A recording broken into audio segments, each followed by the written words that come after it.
Pay attention if you want free groceries for the rest of the year. There is a new benefit for American seniors called the Health Spending Card. It is part of the new Medicare benefit that just came out last week.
of a very special place, the United Kingdom, to the White House. Prime Minister Starmer, you've been very special, really like no other, passed down through the centuries, and we're going to keep it that way. We're going to keep it very strong as it is. Very importantly, I was just notified by letter from King Charles that he's extended through the Prime Minister a historic second state visit to the United Kingdom. And that's a great honor because it's never happened before. One person has never been extended that honor, and I really do call it an honor, but it's not for me, it's for our country. It's respect for our country. So I just want to thank you, and I want to thank King Charles. Thank you very much, and we accept. I don't know if the media is going to follow us. I have a feeling they might. Okay, thank you very much. Appreciate it. I'm pleased to say that the bust of one of the Prime Minister's greatest predecessors, Winston Churchill, is now back in the rightful place in the Oval Office, and we're very proud of it. Our meeting today and the various breakout sessions we had were tremendously productive. Most importantly, I provided the Prime Minister with an update on our efforts to end the bloody and horrible war in Ukraine with Russia, which would never have happened if I were president. That was not going to happen. I promise you that. After 3 years of hellacious conflict, approximately 1 million Ukrainians and Russians have been senselessly killed, but the number, I believe, is much higher than that. Countless schools, hospitals, towns, and beautiful ancient churches have been absolutely obliterated. To begin the process of ending this spiral of death, I had historic back-to-back calls with President Putin, very successful calls, I might add, and President Zelensky, and my team also spoke with the Secretary General of NATO on numerous occasions, and we're working very hard to get that war brought to an end. I think we've made a lot of progress, and I think it's moving along pretty rapidly. And I want to thank all of the people that are here that have been working on it. And we'll let you know what happens. It'll either be fairly soon or it won't be at all. In addition, this week I met with President Macron of France, as you know, and held talks with members of the G7. Tomorrow, the progress toward peace will continue when President Zelensky visits the White House. He'll be here tomorrow in the early part of the day, and we'll be signing a historic agreement that will make the United States a major partner in developing Ukraine's minerals and rare earths and oil and gases, and we have a great understanding. I think it's going to be great for Ukraine. We're going to be at the site, and we'll be digging. We'll be digging. Dig we must. A big utility in New York con at us, and they used to have a sign, dig we must, and we will be digging.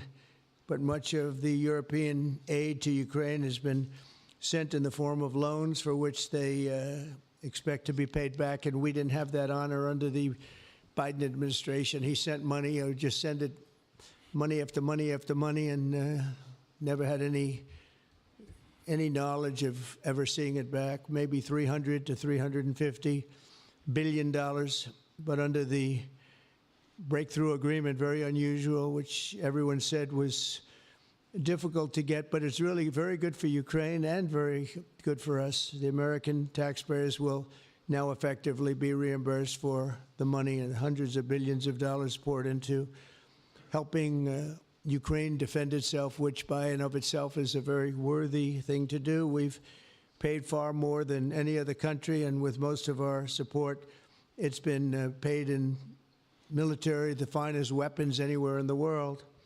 This includes vast amounts of military hardware, ammunition, and various other things that we now have to start rebuilding our own stockpiles. Additionally, the minerals agreement will provide the basis for a more sustainable future relationship between the United States and Ukraine, and thus stimulate the long-term prosperity that will help the Ukrainians rebuild their country. It's been demolished, and the ruined infrastructure. The infrastructure, as you know, is in very bad shape. In just over 1 month, our administration has already achieved more progress toward peace than years in the other administration where they did nothing toward peace. They didn't understand what was happening. Our approach is basically common sense. As I said, so many of the things that we do are based on common sense. If you want peace, you have to talk, both sides.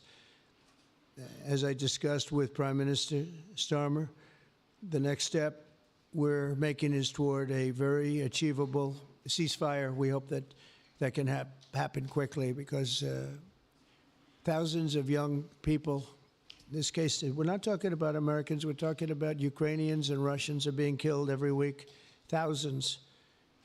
And it's a rough battlefield. It's a flat piece of land, and the bullet only stops when it hits somebody. And this week, I saw the reports, and it's I don't even want to say what they are, but thousands of people, young, vibrant people died. And we want to stop that. Senseless. Should have never happened. This will lay the groundwork for a long-term peace agreement that will return stability to Eastern Europe and hopefully ensure that such a terrible war will never happen on European soil, or for that matter, anywhere again. It's a horrible thing that's going on. The disaster in Ukraine shows exactly why it's so important for the United Kingdom and other NATO partners to make large investments in their defense capabilities. In many cases, 4% or 5% of GDP would be appropriate. I know that they're raising it. I just read an article, a great article, about the work you're doing in the UK as to the military. You're raising it quite a bit, which is a great thing to do for your country. It's a great thing to do. It's sad that we need that, but probably need that. So congratulations on that. I know you got it through. After years of chronic underfunding, there's an urgent need to catch up for some countries. And I want to thank the Prime Minister once again for traveling here today. Working together, I believe that we'll once again demonstrate the power of our country's unique friendship. This is indeed a unique friendship. It's been many years, and I think it's only gotten stronger, and we will make sure that it stays that way. We're going to have a great trade agreement. One way or the other, we're going to end up with a very good trade agreement for both countries, and we're working on that as we speak. I think we'll have the confines. I think we'll have something maybe even in terms of possibilities agreed to very shortly. JD's working on it, Vice President, and Scott, and I'm just looking at this old from Mike. You're going to work on it. Everyone's going to work on it. We'll see if we can do something pretty quickly, but we're going to make some great trade agreements with the UK and with the Prime Minister, and it'll happen very quickly. So I just want to thank you again, and please thank King Charles for the invite, and I look forward to you giving our acceptance on behalf of the United States of America. Thank you very much, sir.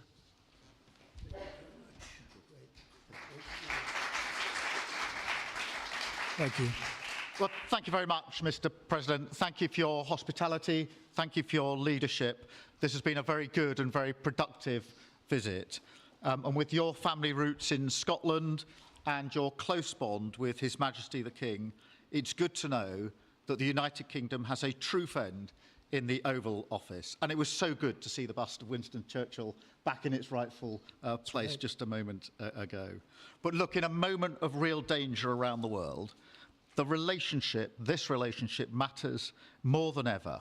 We remain each other's first partner in defence, ready to come to the other's aid, to counter threats wherever and whenever they may arise. No two militaries are more intertwined than ours. No two countries have done more together to keep people safe.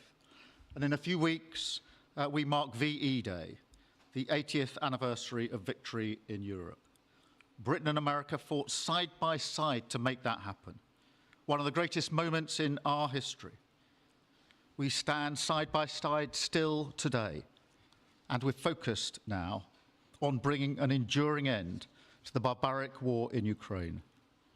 Mr. President, I welcome your deep and personal commitment to bring peace and to stop the killing. You've created a moment of tremendous opportunity to reach a historic peace deal, a deal that I think would be celebrated in Ukraine and around the world. That is the prize. But we have to get it right. There's a famous slogan in the United Kingdom from after the Second World War. That is that we have to win the peace. And that's what we must do now. Because it can't be peace that rewards the aggressor or that gives encouragement to regimes like Iran. We agree history must be on the side of the peacemaker, not the invader. So the stakes, they couldn't be higher. And we're determined to work together to deliver a good deal. We've discussed a plan today to reach a peace that is tough and fair, that Ukraine will help shape, that's backed by strength, to stop Putin coming back for more. Now, I'm working closely with other European leaders on this, and I'm clear that the UK is ready to put boots on the ground and planes in the air to support a deal, working together with our allies, because that is the only way that peace will last. Mr. President, in this new era, you're also right that Europe must step up. And let me tell you now, I see the growing threats we face, and so the UK is all in. This year we'll be giving more military aid to Ukraine than ever, and just this week I've set out how we're shouldering more of the security burden. We're already one of the biggest spenders in NATO, and now we're going much further, delivering Britain's biggest sustained increase in defence spending since the Cold War. This isn't just talk, it's action, rebalancing the transatlantic alliance, making us all stronger, and standing up for our shared values and shared security, as Britain always has. And Mr. President, it's no secret we're from different political traditions, but there's a lot that we have in common. We believe it's not taking part that counts. What counts is winning. If you don't win, you don't deliver. And we're determined to deliver for the working people of Britain and America, who want and deserve to see their lives improve. So we're both in a hurry to get things done, and that's what the UK and US do when we work together. We win and we get things done. So we'll do what it takes to keep our people safe. We'll also work together to deliver some big economic wins that can benefit us both. We have a $1.5 trillion invested in each other's economies, creating over 2.5 million jobs across both economies. Our trading relationship is not just strong, it's fair, balanced, and reciprocal. We're leaders together in so many areas, ranked 1 and 2 in the world as investment destinations, 1 and 2 for universities, 1 and 2 for Nobel Prizes, 1 and 2 in golf as well, by the way. And we're the only 2 Western countries with trillion-dollar tech sectors, leaders in AI.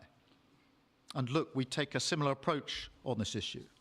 Instead of over-regulating these new technologies, we're seizing the opportunities that they offer. So we've decided today to go further, to begin work on a new economic deal with advanced technology at its core. Look, our 2 nations together shaped the great technological innovations of the last century. We have a chance now to do the same for the 21st century.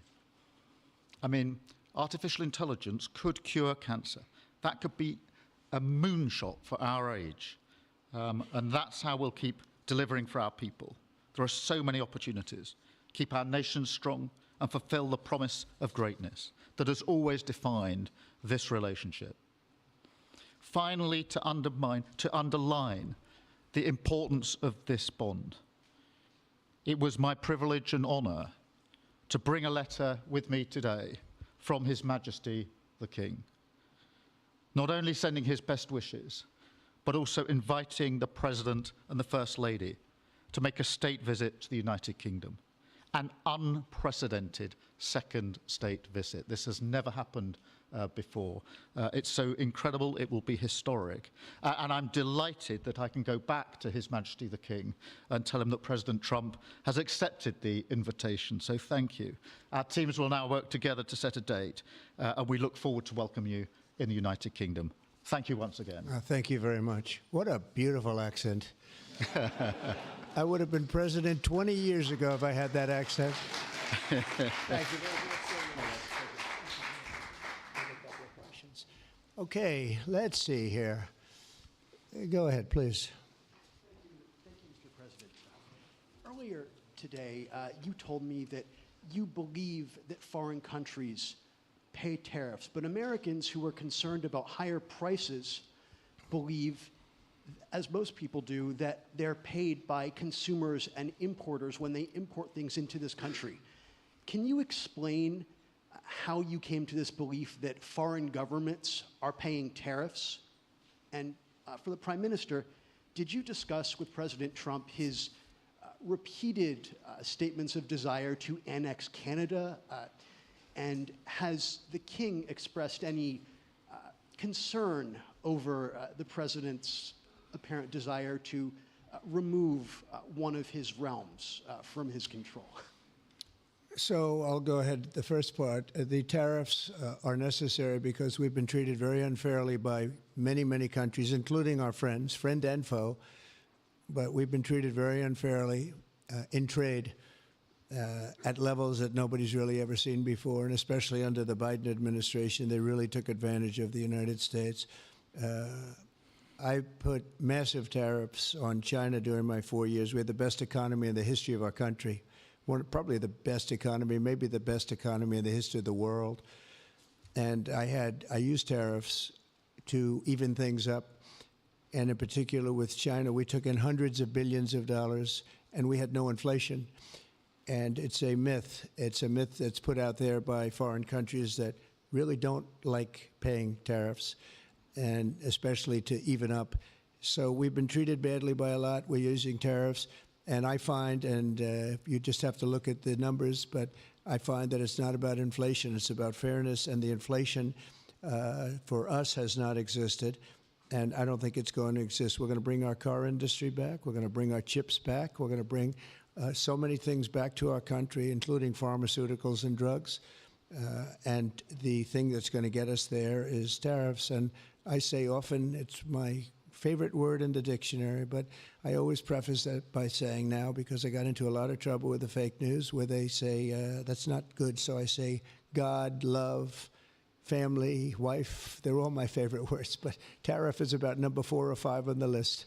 But I will tell you, it's going to make our country rich, and it's going to stop us from being a laughing stock all over the world. Because we have been taken advantage of like no country has ever been taken advantage of. Thank you very much. And look, we had a really good discussion, a productive discussion, a good discussion, as a result of which our teams are now going to be working together on an economic deal. Our teams are going to be working together on security in Ukraine. You mentioned Canada. I think you're trying to find a divide between us that doesn't exist. We're the closest of nations, and we had very good discussions today, but we didn't discuss Canada. Thank you. Please. Go ahead. Go ahead. Yes. Thank you. Hi, Natasha Clark from LBC. Mr. President, you've said you're working on a new trade deal with Britain, which we of course welcome. President Obama once said Britain was at the back of the queue for that trade deal. Where are we now? When do you think we're going to see that? And Prime Minister, the BBC has today admitted serious flaws over the recent Gaza coverage, suggestions of payments made to people linked to Hamas. Does the BBC still have your trust? Thank you. Well, they didn't do well with President Obama. He'd never got a lot of things done, and he didn't get a trade deal done that was of any importance or magnitude. We've had great discussions on trade, and I think we're going to have a deal done rather quickly as it can be done. We're going to have something, I think, rather quickly. We expect to do that. Okay? Please. On the BBC, look, I've been concerned about the programme in question. The Secretary of State had a meeting with the BBC. I think it was yesterday, could have been the day before. Thank you. Jeff, go ahead. Thank you, sir. Pardon me. Mr. President, do you support Article 5 of the NATO treaty? And are you concerned that it might be triggered if European peacekeeping forces end up in Ukraine? I support it. I don't think we're going to have any reason for it. I think we're going to have a very successful peace, and I think it's going to be a long-lasting peace. And I think it's going to happen hopefully quickly. If it doesn't happen quickly, it may not happen at all. And we want it for 2 reasons. Number one, I want to see on a humane basis, I want to see soldiers stop getting shot because largely it's soldiers now. Towns have been obliterated, but it's largely that. And I don't want to pay billions and billions and billions of dollars, nor does the Prime Minister or anybody else, on a senseless war that should have never happened. And we're going to get it taken care of. But I think it's going to be a peace that's going to be long-lasting. Do you have a question for the Prime Minister? Thank you. Mr. Prime Minister, you were asking the President today about a backstop for Europe if the peacekeeping force ends up in Ukraine. Did you feel like you got a satisfying answer for yourself and for Europe? And Mr. President, if you want to comment on that as well, please do. I felt we had a very productive discussion. Obviously, as the President says, the deal has to come first. But yes, our teams are going to be talking about how we make sure that deal sticks, is lasting and enforced. So our teams will be talking about that. Okay. Please, Blue. Mr. President, some experts think it could take more than a decade to mine the precious minerals from Ukraine. How much should the U.S. expect to receive, and when do you expect to see that come to fruition? Well, we're never going to know that answer, but by our being in Ukraine and doing the exploration and also the digging and taking the rare earth, which we need in our country very badly, we'll be doing a substantial amount of work, probably about at least what we have in there, and we hope to be able to do that. You never know when it comes to that. You know, you dig and maybe things aren't there like you think they're there, but we'll be spending a lot of time there. It'll be great for Ukraine. It's like a huge economic development project, so it'll be good for both countries. Okay? Please.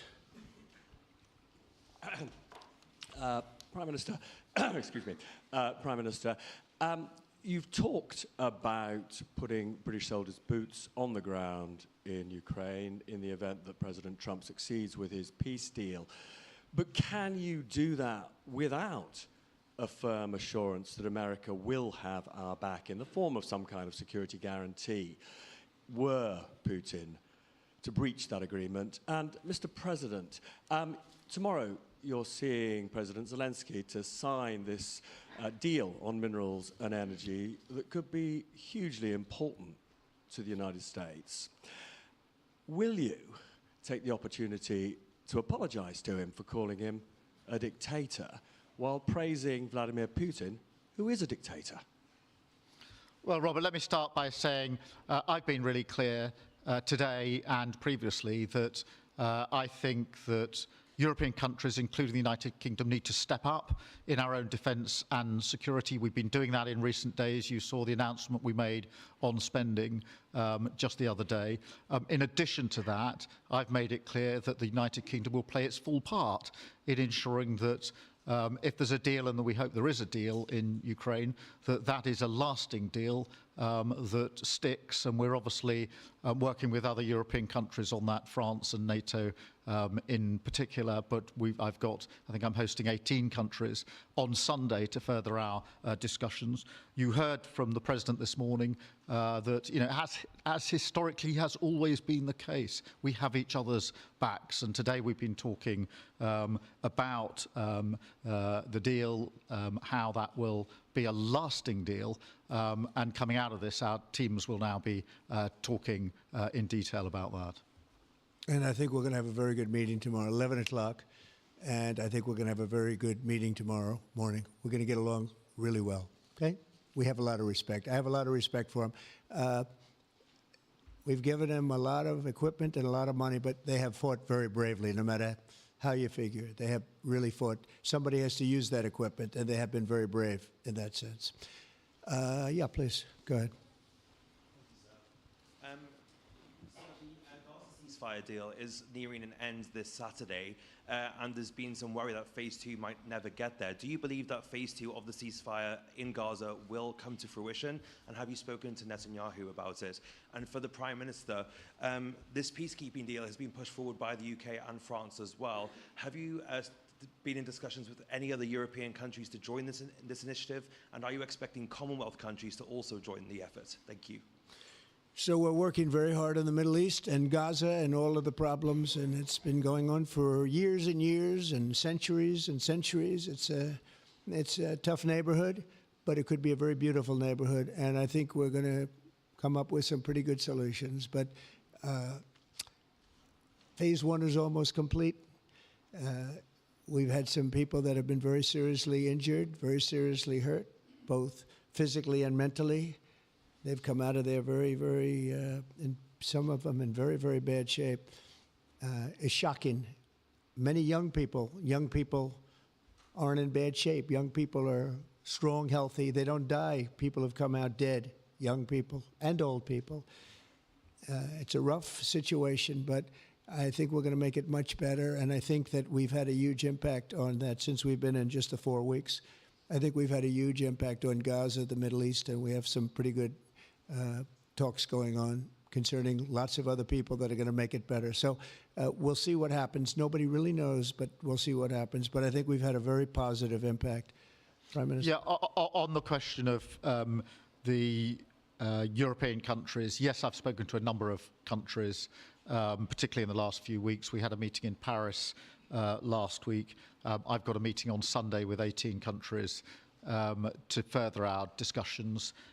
Obviously, we've been talking quite intensely to our French colleagues and to NATO, but to other countries as well, because, as I say, I think it's important for European countries, including the United Kingdom, to step up and do more in the defence and security of Europe and our continent and the United Kingdom, and we'll do so. Well, we're talking to a number of other countries. Thank you. Yes, in the red, please. Pink red, flaming red. Is it me or her? Go ahead. Okay, thank you, Mr. President. A question on Ukraine. Number one is, if you're not considering the security guarantees, are you open to other forms of, for example, intelligence cooperation with Ukraine? And Mr. Prime Minister, President Trump has proposed a plan for Gaza. Does this fit into the two-state solution that the UK held for a long time? Do you see it fit into your general Middle Eastern strategy? Thank you so much.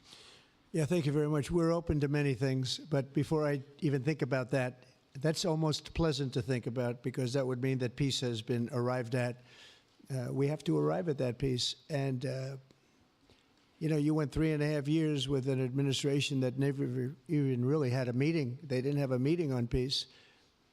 And there was no prospect of peace. I think, frankly, Russia wanted to go through the whole long deal. I don't think they do anymore. I don't think they do. We had a very big impact on that whole situation.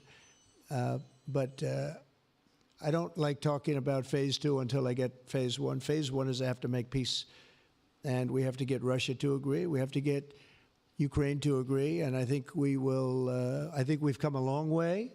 I believe we're going to get it done. I wouldn't say that if I didn't think so. And I think it will be very important, very historic, and we're going to save a lot of lives. On the question of Gaza, the last few weeks of the ceasefire have been very impactful. And for me, there are two images that I remember more than any other. The first is Emily Damari, who is British, being reunited with her mother. You may remember she had her fingers missing after what she endured. That was an incredible moment. I'd spent a lot of time with her mother whilst she was held captive, and her mother went through absolute torture. The other image was thousands of Palestinians marching through rubble, trying to return to their communities and their homes. So we have to do everything we can to ensure that the ceasefire continues, so that more hostages can be returned, so that aid can be brought in that's desperately needed. We need to allow Palestinians to return and to rebuild their lives, and we must all support them in doing that. And yes, I believe that the two-state solution is ultimately the only way for a lasting peace in the region. And think of that. She came home with her fingers and part of her hand blown off. That's terrible. How bad does it get? And we had others that came home in much worse shape than that. Yeah. It's a terrible situation. Please, yes. Thank you. Mr. President, did our Prime Minister persuade you not to put tariffs on the UK? And if I may, Prime Minister, do you think that Vladimir Putin is a man who will keep his word? Thanks. He tried. He was working hard, I'll tell you that. He earned whatever the hell they pay him over there. But he tried. I think there's a very good chance that in the case of these two great friendly countries, I think we could very well end up with a real trade deal where the tariffs wouldn't be necessary. We'll see. But he earned whatever they pay him here and today. He was working hard at lunch, and I'm very receptive to it. I think in all fairness, in all seriousness, I think we have a very good chance at arriving at a very good deal. JD and Scott and Howard, all the people are working on it, and I think we have a good chance at arriving at a deal that could be terrific, really terrific for both countries. Okay? Thank you. On the second part of the question, I think my views on Putin are pretty well rehearsed and pretty well known. My concern is that if there's a deal, and I hope there is a deal, that it must be a lasting deal, that it's not a temporary measure. And that is why I think it's really important that Putin knows that this deal, a historic deal, which I very much hope comes about, is there, and it's a lasting deal, and that we're able to deal with any inclination he has to go again or go further. I think we'll have two deals. I think we'll have a deal on ending the war, and I think we're going to end up with a great trade deal with you. And it's an honor to be with you, and I want to thank everybody very much. Thank you very much. Thank you. Thank you very much. Thank you.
care for people with disabilities.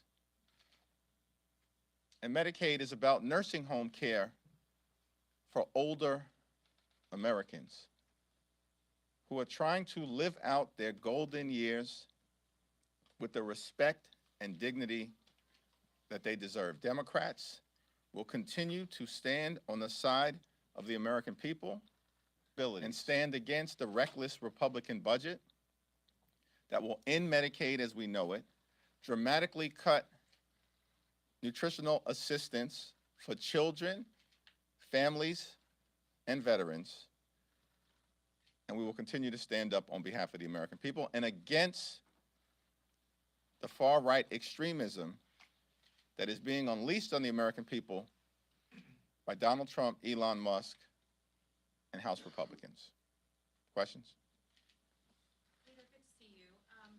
Republicans, and actually I should say the House Doge Caucus this week, introduced a couple of different bills to cut back on waste. One of them is called the Drain the Swamp Act, another the Cuts Act, and the third, the Put Your Money Where Your Mouth Is Act. I don't know if you've looked at any of these, but is there no bill that Republicans put forth to cut back on waste that Democrats could get behind?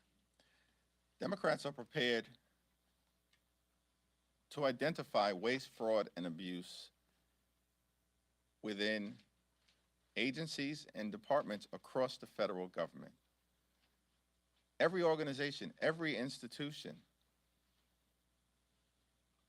should be scrutinized in a manner consistent with protecting taxpayer dollars.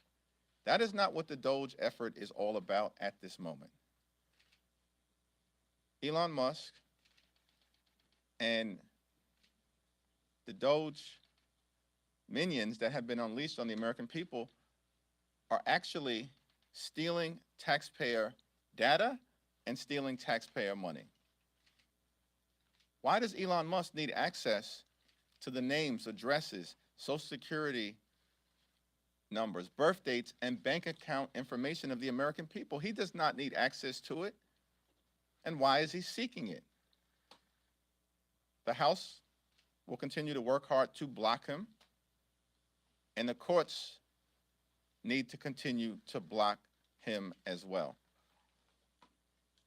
Elon Musk has about $8 million in federal contracts per day. Per day.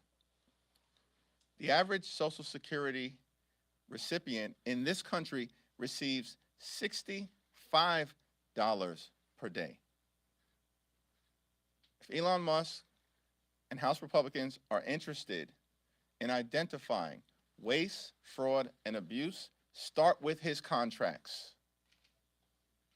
if this was really a serious effort. But sir, I'm not talking about Elon Musk. I'm actually just talking about the Doge Caucus, and there are some Democrats that are trying to also work with Republicans. For example, this one bill would ask lawmakers to cut their congressional offices by $100,000 over the course of a year. Does that sound like something? I have not been briefed on any of these bills.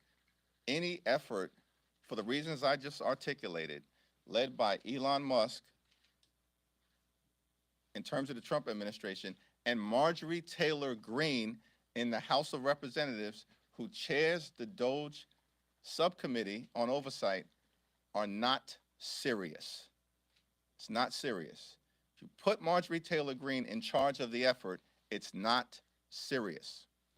Leader Jeffries, you said in a statement this morning that any spending agreement has to protect the administration of Social Security benefits. Could you please elaborate on what you're asking for there? Our position in terms of the budget and any agreement that we reach in connection with the American people has to protect Social Security, Medicare, Medicaid, veterans benefits, the nutritional assistance provided to children and families all across America, and the American people. Hands off Social Security, hands off Medicare, hands off Medicaid. That's not a position that is new. It's a position that House Democrats articulated from the very beginning of this Congress on January 3rd when I spoke on the House floor. Are you saying you want a moratorium on layoffs at the Social Security Administration? My statement speaks for itself. Thank you, Mr. Leader. President Trump will be here next Tuesday to address a joint session of Congress. What address? What are your expectations of your caucus? Can you talk about who you may be bringing? Just kind of flesh out what you're expecting to hear and see next Tuesday.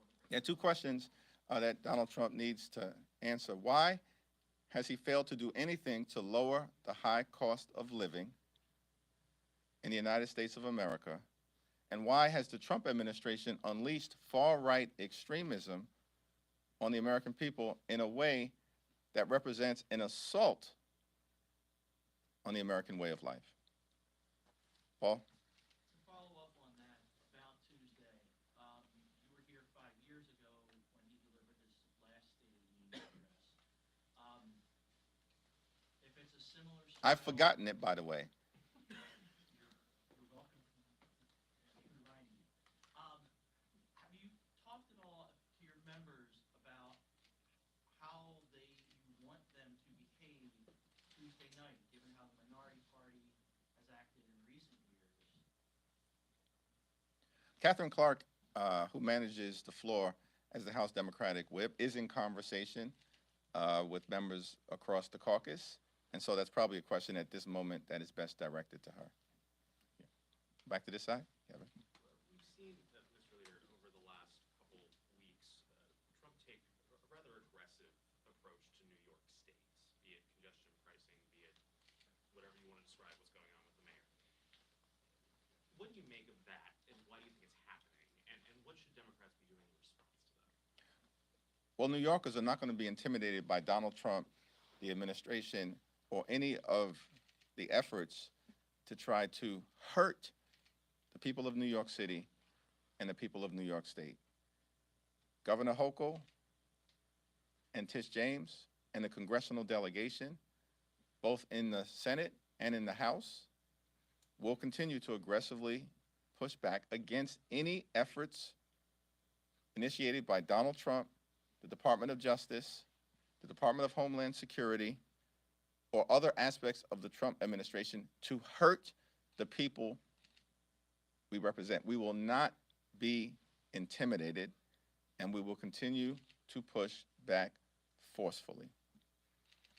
Speaker Jeffries, Speaker Johnson has made it clear that a CR is necessary to avoid a government shutdown on March 15th. How has conversations been like between the two offices? He previously said that you guys have added or introduced things that would be pretty much a non-starter, like limiting the powers of the executive branch. What are those conversations like? Are you at the table? Speaker Johnson and myself had not had a conversation about the appropriations bills because those conversations at the moment are being led by Rosa DeLauro on the Democratic side and Tom Cole on the Republican side. We have great confidence in the leadership of Rosa DeLauro to negotiate in a way that is consistent with the values of the American people and the things that matter, which is how do we lower costs for everyday Americans? And how do we protect things like Social Security and Medicare and Medicaid? How do we make sure that people can pay their bills? And how do we keep the American people safe? Those are the core issues that Democrats are working on behalf of the American people. Republicans have the House, the Senate, and the presidency. And as we just saw 2 days ago, Donald Trump managed to be able to convince reluctant Republicans to vote for the largest potential cut to Medicaid in American history. We're going to stand on the side of the American people. It appears that Republicans in the House are going to stand on the side of their super rich donors and wealthy corporations. Thanks. Second row. 2 weeks ago, you said at the podium that Republicans looked like they were walking away from spending talks.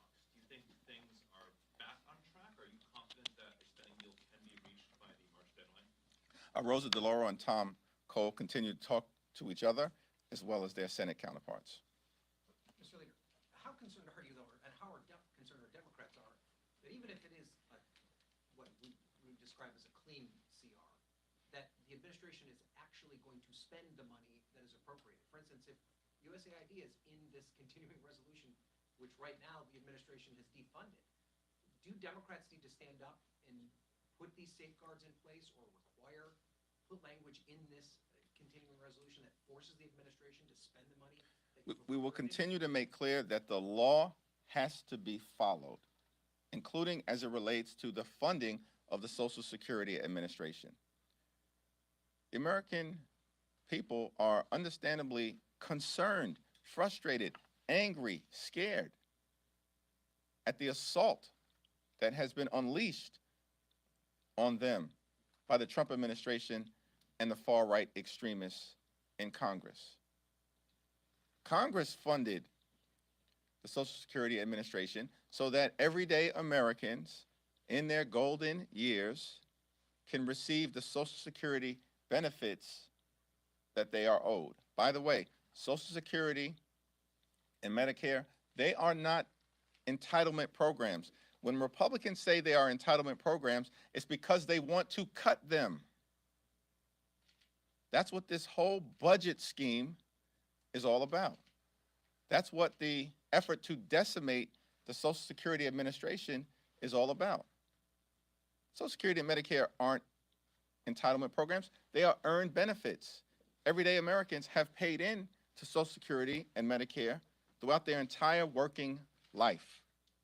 Every day, every week, every month, every year, their entire working life. House Democrats are going to stand on the side of the American people and stand on the side of Social Security, Medicare, Medicaid, and the things that matter to the quality of life of the American people. Go third row. You, yep. Yes, thanks, Mr. Leader. So, is there a world where Democratic leadership whips against a CR if you don't get the assurances that you're seeking, that Trump will, try to run roughshod over Congress? Appropriations process at this moment is in the hands of Rosa DeLauro on behalf of House Democrats. Backward. Thank you. So Republicans have been very adamant that Medicaid will not be gutted by this budget resolution. Where or what is the proof that Medicaid will be gutted by it, if there is any? Republicans are lying to the American people about Medicaid.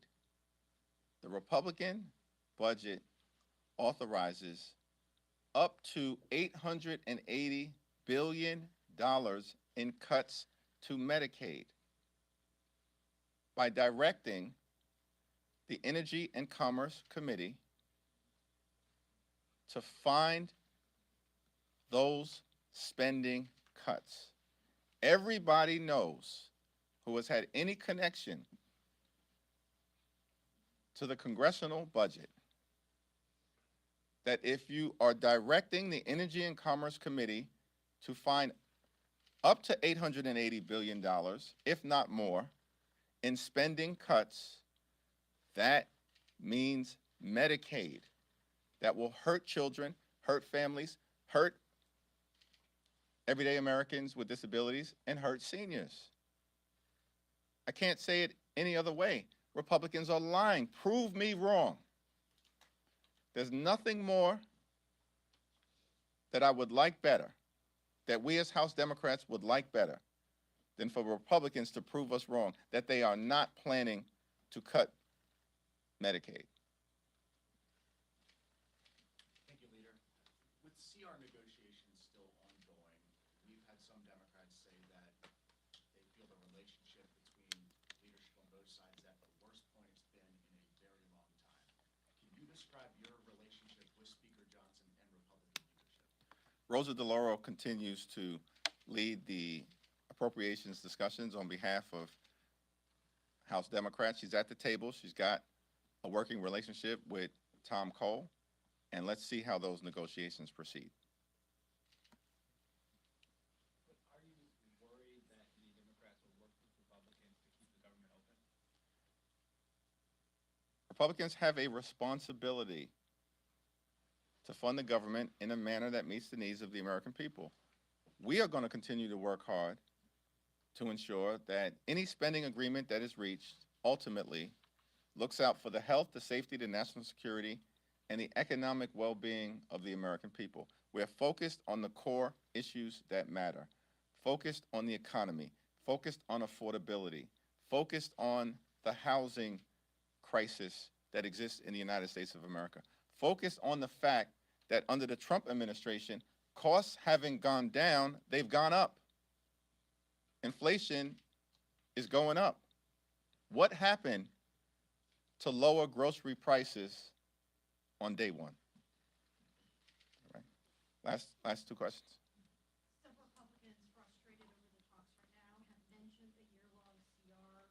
Where do you see where Democrats stand on that in your viewpoint, not the Laura's? And when do you step in when negotiations with the Laura do not get as far as you hope when it comes to March 14th? The negotiations are ongoing at this moment, led by Congresswoman Rosa DeLauro.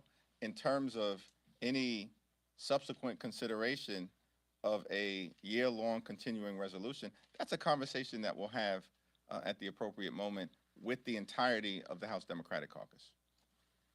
Thank you, Mr. Leader. Can you just address more broadly sort of 2 points here? One, the president is coming next week to deliver the joint address, and I'm wondering what kind of response you expect from your side of the aisle.